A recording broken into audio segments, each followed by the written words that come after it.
Hello knitting friends, Shaina Bilow here. In this video I will be demonstrating how to work a provisional cast on with this beige yarn for the Mystery Cowl Knit-Along, and I'm using those two colors there, the navy blue and the sparkly pink.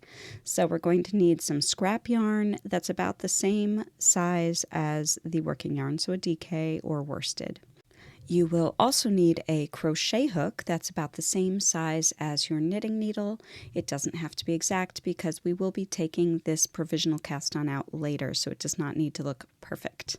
All right, so we have our supplies: scrap yarn, knitting needle, crochet hook, and a pair of scissors.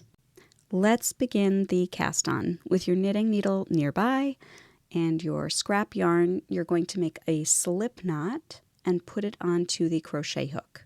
So I have my scrap yarn with a slip knot on the crochet hook.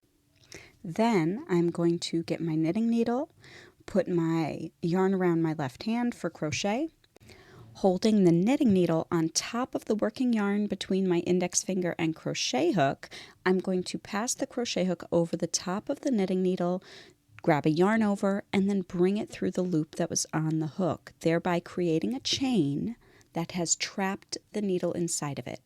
I swing the yarn around the knitting needle back into position.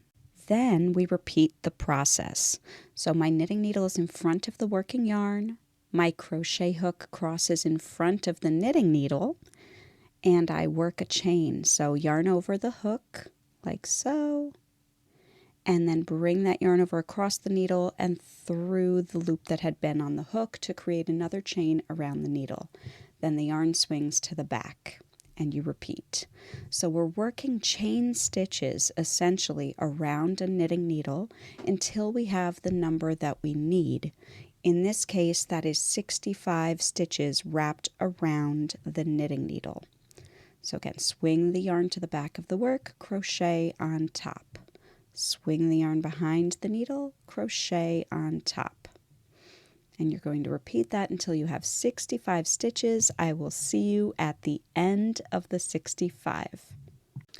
Once you have your 65 or whatever number of stitches on the needles, then what I like to do is work a chain off of the needle as I'm doing here. So I have a piece of chain, then I cut the yarn, fasten off the chain, and later on when I go to remove that provisional cast on, I will know which side to start pulling from, and it will unravel very easily so that I can access my live stitches.